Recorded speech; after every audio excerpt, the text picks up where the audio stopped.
warahmatullahi wabarakatuh. Saya Ayu Mayang Sari dengan nomor NIM C0D020050 ingin membacakan materi tentang aspek fisikal dari aset lancar berupa beban biaya dibayar di muka. Apakah beban dibayar di muka?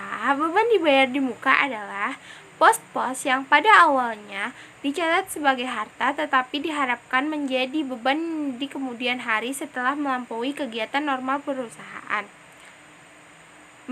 Berikut menunjukkan contoh pengeluaran di muka secara umum, yaitu membayar ruang komersial sebelum masa penunggakannya, polis asuransi bisnis kecil, peralatan yang akan dibayar belum digunakan, gaji kecuali yang ada menunggak gaji, taksiran pajak, beberapa tagihan utilitas, beban bunga. Jenis-jenis biaya dibayar di muka antara lain pajak pertambahan nilai sewa dibayar di muka yang meliputi sewa gedung, sewa kantor dibayar di muka, dan biaya sewa kendaraan dibayar di muka. Yang kedua, biaya asuransi dibayar di muka. Yang ketiga, biaya gaji dibayar di muka. Yang keempat, biaya bunga dibayar di muka.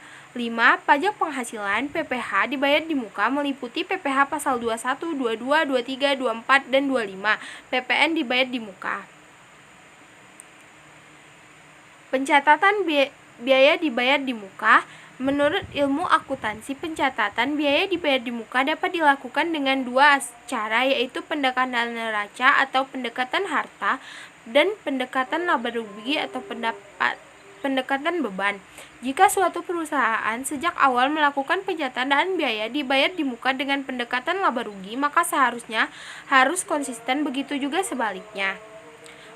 Pajak PPh pasal 4 Ayat 2 dari penyewaan tanah dan bangunan. PPh pasal 4 ayat 2, penghasilan PPh pasal 4 dan ayat 2 atau disebut juga PPh final adalah pajak yang dikenakan pada wajib pajak badan maupun wajib pajak pribadi atas beberapa jenis penghasilan yang mereka dapatkan, dan pemotongan pajaknya bersifat final.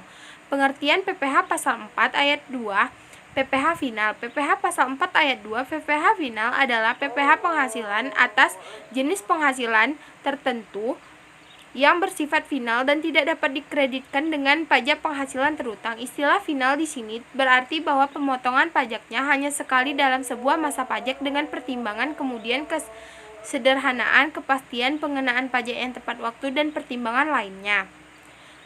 Metode pembayaran PPh pasal 4 ayat 2 mekanisme pemotongan di sini maksudnya adalah penyewa harus memotong pajak sebesar 10% dari uang sewa yang dibayarkan.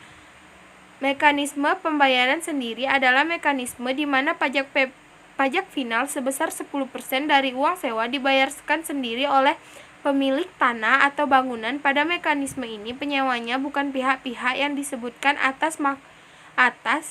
di atas, maka pemilik tanah atau bangunan yang harus menyetorkan sendiri pajak finalnya. Pajak PPh pasal 23 dari penyewaan kendaraan bermotor dan aset lainnya. Pajak PPh pasal 23. PPh pasal 23 adalah pajak yang dikenakan pada penghasilan atas modal penyerahan jasa atau hadiah penghargaan selain yang telah dipotong PPh pasal 21. Terima kasih. Baiklah, itulah tadi presentasi dari saya. Saya akhiri dengan Assalamualaikum warahmatullahi wabarakatuh.